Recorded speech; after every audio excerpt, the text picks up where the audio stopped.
Hey, my name's Ian Begley. You're watching the NBA Exchange with Dexter Henry.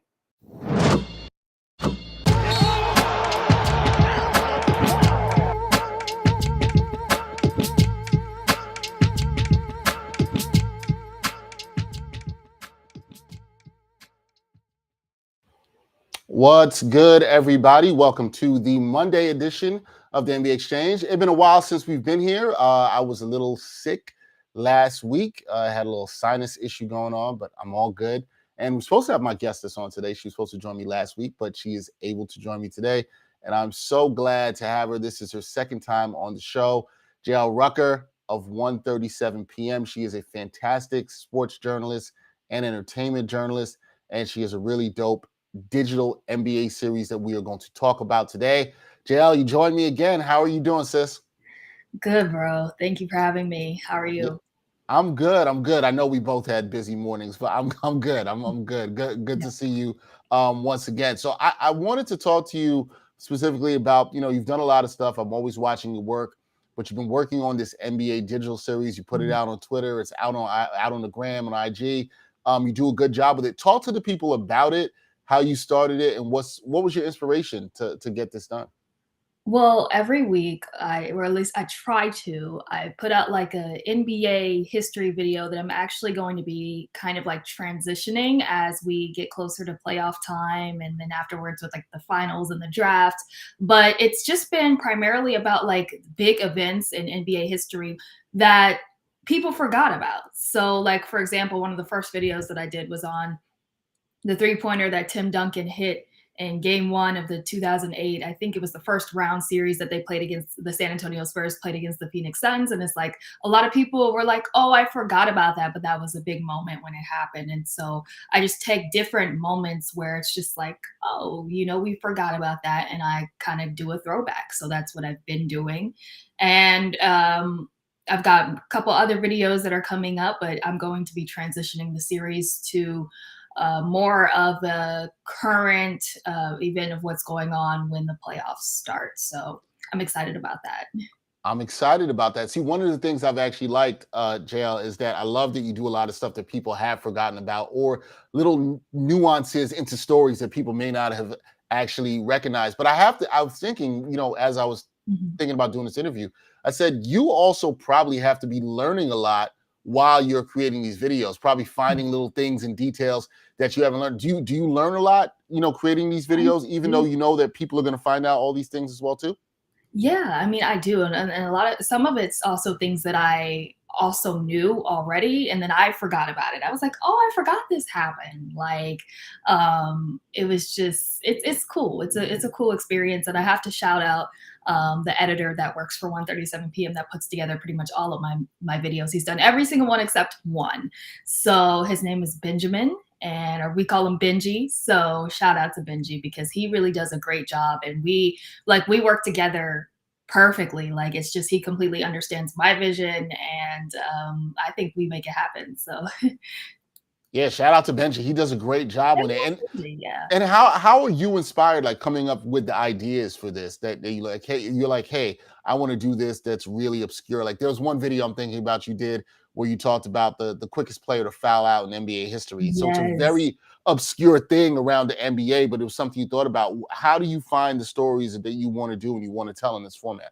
Well, actually, I have to credit Benji for that one. Benji came up with that, which was cool because I'm always open to ideas. And I was like, I didn't even think, he was like, let's go even deeper, like let's go even more niche. So that was a cool one to work on because that was something that I just didn't even know at all, period. And Benji brought that to me. I was like, how did you find out about that? But with all the other ones, it's just like the idea itself. I just kind of woke up one day and I was like, hey, I want to make these videos. I was thinking about the Cavs and Wizards series. The NBA season was about to start back up. And it's like everybody talks about current NBA. I wanted to talk about NBA history. I wanted to do something that was a little bit different. And so that's how I'm always kind of thinking about things, is like, how can I separate myself from the pack? How can I do something that's a little bit different? And that's what we came up with. And it's, I wanted something that was incredibly well produced. And we've made it happen. I've been fortunate to have like a great team around me. Yeah, no, you're doing it. You're killing it. Now, in doing all that, it's got to be fun coming up with all this stuff. But It for you, is. what has been the most fun video that you've done in this series? Because there's a lot of interesting ones that people should check out. But what's been the most fun one that you were able to work on? Well, I think it's gonna be the one that I'm dropping this week, so I can't say Ah, which look one at it is. you teasing everybody. I like that. I Yes, like it's that. gonna be the one that I'm dropping this week Okay. because it's actually gonna be this whole month of March Madness that I'm excited about. So I think people are gonna like what we're doing with it because we're going back, but we're going like back, so it's gonna be okay. Okay, I'm looking forward to seeing that. So, okay, I have to share with you what the one that I enjoyed the most. I think I messaged you after you did this one. So, I'm a big NBA Jam fan. Used to play it Mhm. back in the day. Love NBA Jam in that video. What was your inspiration behind that? Because I have to ask you, did you play NBA Jam? Did you care about it? Why did you decide to go back in this? I assume that you hadn't, but why that topic? Because I love that you did it. Well, I'm a little bit on the younger side. I'm still in my 20s. So, I mean, I don't know if there's people like Don't in don't ca- their don't in call their me old. Don't call me old now, Sorry, Jam. I'm not trying to call you old. I haven't played it, but I have one memory. Like, actually, I have all of my memories from when I was like really, really little are tied to my dad. Because my dad was the one that really introduced me to sports. He was like my first coach. Unfortunately, he's no longer here. And so, like, this is also a reason why I kind of like go so hard. And I kind of do things that we talked about and things that he liked and stuff as well, kind of like personally to pay tribute to him. But like I have a couple of memories of when I was super small, and one of them is my dad playing what I think was NBA Jam. Actually, what I know was NBA Jam because it was the only basketball video game that was out. And I was like, it either could have been NBA Jam or it was NBA Live 95. It might have been Live 95 because that was closer to when I was born. That came out like I think right around the time I was born. So but I figured why not just do both?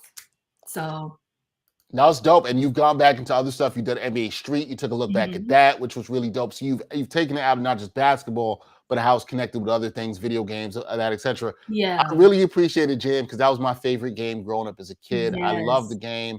I just recently read a book on the game. So props to your dad. Rest in peace for him for showing you Yeah, that yeah. you had that. But when you did it, because most people haven't taken a dive back into that game. So Mhm. even in this short digital format, I had to message you for that because I was like, no, I appreciate this. I appreciate that you Yeah, did that yeah, for and sure. and fun fact, I've done a couple of, I've done one Allen Iverson video, I wanna do a couple more, but my dad and AI used to hang tight for a little bit. Dope. Yeah. Okay.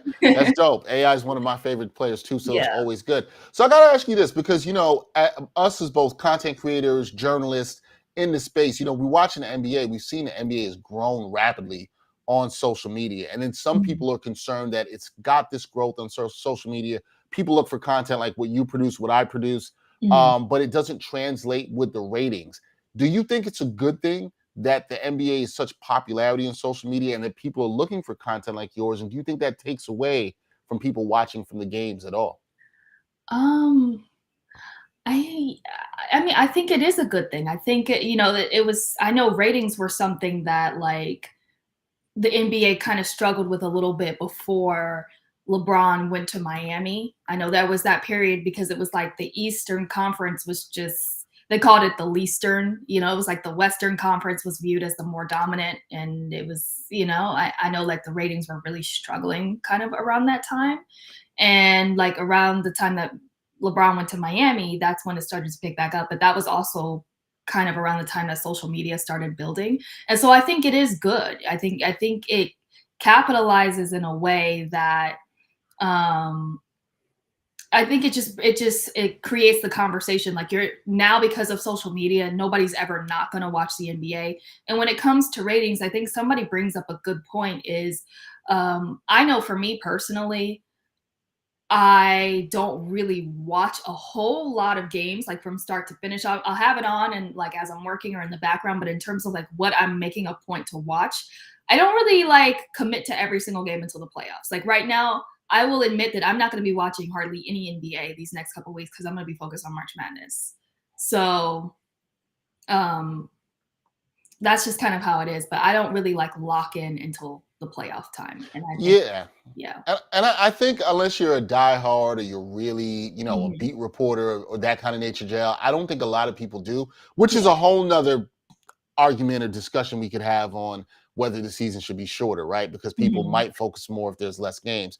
But there doesn't seem to be an intention problem, at least for content like what you create, right? People want Right. this stuff where they can go back, look at stuff, deep dive, which is why I think what you did is so well in your merging sports and entertainment. So let's talk a little entertainment real quick. Mhm. I talked to you before we started this. Neither of us have watched the show yet, but HBO's got this new series, Winning Time, Rise of the Lakers Dynasty. Mhm. I talked with somebody at my job at the New York Post who previewed the show, and he says it's really dope. How excited are you to watch this? Because I didn't watch the first episode, premiered last night. I'm excited to watch it. How excited are you to watch the show?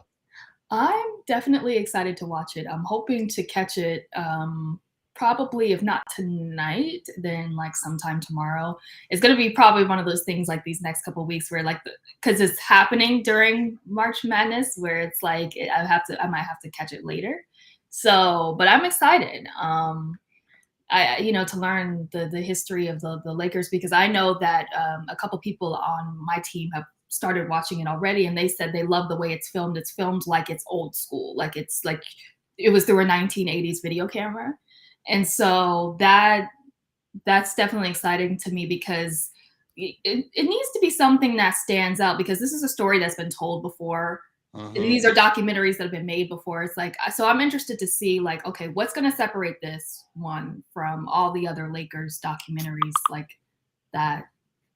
Yeah, I'm intrigued to see that too. Because you're right. There's been a lot about the Lakers, a lot about Magic Johnson, a lot about the team Yeah. of that Showtime era of the Lakers. So I'm really intrigued to see how they do. Now, keeping it in touch with the Lakers here, the Lakers this Mhm. season, man, they have not been so good. But the other night, LeBron James, he dropped a Mhm. 56 piece on the Warriors. I know you at least saw some of that.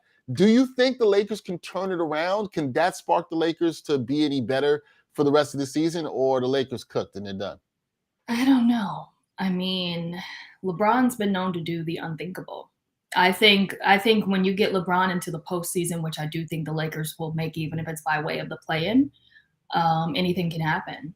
So I mean, I'll never write off LeBron James, um, because he's taken teams with less quote unquote talent to further levels. You look at what he did with that Cavs team in 2018, and I know the NBA landscape was a lot different back then.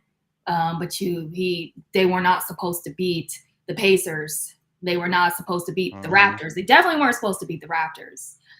They weren't even supposed to beat the Celtics. There were people that were like, I don't know, can he, like the Celtics might just have it. And like LeBron single-handedly took them and like dragged them to the finals. And even that first game, like they were about to win that. Like they could have won that. So, but I mean, I'll never write off LeBron James. I just think it's incredible what he's doing at 37. Oh yeah, With his absolutely. Like response. I'm Um, watching that game the other night and I'm like, wow, like I can't believe he's doing this and putting up these numbers at 37. It's absolutely crazy. When you look around the league, JL, what's the most entertaining team? Who do you really like to watch right now? What's the most entertaining team for you to watch? well, for me, that's gonna be the Cleveland Cavaliers. I've never left the Cavs. We had like a little bit of a losing streak these last, like I think kind of going back to before All-Star break. So we dropped because I think at one point we were the 3rd seed and now we're the 6th seed. But we got the win last night, and so I'm looking forward to seeing what we're gonna do. I'm looking forward to us being in the playoffs again. I do believe that we'll hold our spot and maybe even advance a little bit further in the standings. And I'm just excited to see, because it's just going to be so interesting because we haven't been in the playoffs in such a long time, and it's like the only time we've ever been in the playoffs is with obviously LeBron James. So we're talking, it's going to be like a whole new era, and I'm excited to see the Cleveland fans show up because Cleveland, Quicken Loans, are they at Quicken Loans still? Can't Yeah, remember, I but they forgot. did. They changed the name so much I can't remember Yeah, I sometimes. can't. All these names like Staples is now crypto and all that Ugh, stuff. yes. But I know the Cavs arena is always rocking. On that note, since you brought that up, and I forgot that was your team. Do Mhm. you want LeBron to come back? There was some talk around All-Star Weekend about that. would you want to see LeBron come back to the Cavs, or do you want to see, as you said, this new era with these young guys kind of usher in their own new thing, or would you like to see LeBron come back to the city? I'm torn. I'm a little torn because it is like the new era. I don't know. I'm torn because I kind of want to see what this team can do. And I mean, obviously, like, who turns down LeBron James? I think it would be like the ultimate curtain call for him to come back, even if it's just for 1 year, do his final year with Cleveland. But I don't want the team. It's like for him to come back in 2014, the team kind of had to be gutted in a way. And it worked for that time period, but it's like Kyrie ended up leaving. There were, other pieces that were kind of gone. And I don't want the team gutted either, because when LeBron left, it's taken us a long time to get back to this point. It's like everybody was gone. I don't want that to happen. Like, I think we've got a great player in Evan Mobley. I think Darius Garland is a great player, great young player. Like, I think Evan Mobley is going to be a future All-Star one day. I think we're All-Stars one day. So I don't want that team gutted at all.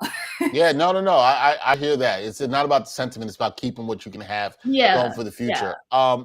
Last thing, when we look at this season, if I said to you, okay, Jael, the NBA champion in 2022 is going to be who? Who's winning it all this year? I don't know.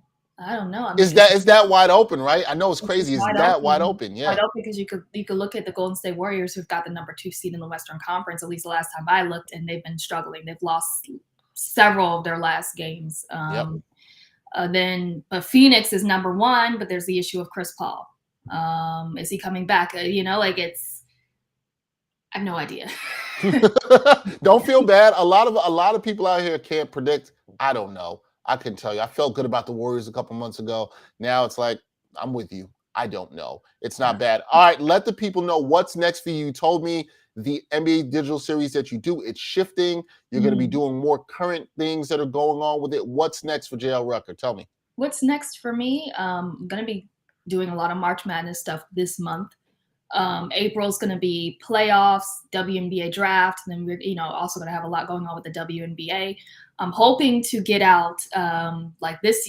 COVID kind of prevented things from happening last year, but I'm hoping to actually be at the draft this year, be at Summer League, be at WNBA All-Star Weekend. So hopefully, like, those are things that I'll be able to do this year, and we'll have more like in-person stuff. And if you want to check it out, I just dropped an interview with Tyler Hero. Yep. So make sure you guys check that out. I have a WNBA superstar interview that I'm dropping in a couple of days. So see, you know what I like about you? You got all the teasers in here, letting people know what's coming. You got to tease people, let them know you're out here doing the work. I see you out here doing the work. Everybody check out that interview with Tyler Hero. That was on 1:37 p.m., right? Yes, and it's also tweeted on my personal account and on my IG as well. Yeah, definitely check out and follow Jael Rucker. She's a great young sports and entertainment journalist, and she likes to take things back sometimes, which is really good too. Jael, I appreciate you joining me once again. We have to do this again in the playoffs. We definitely have to have you on once again. Appreciate your time, and keep up the great work, sis. Appreciate you. Thank you. Are you going to post this so I can see it? Well, this is always archived. It's live, and then it's automatically archived, so everybody's going to be able to see it, and it's going to be audio, just letting people know, on all digital streaming platforms too. So you got the audio and the video. So yeah, always appreciate you coming on, man. You always are going to share it with the people. So we'll do it again soon. Be well. That is Jael Rucker. I'm Dexter Henry. That is it for this episode of the NBA Exchange. We'll be back with another one on Wednesday and again on Friday. Till next time, y'all. Peace.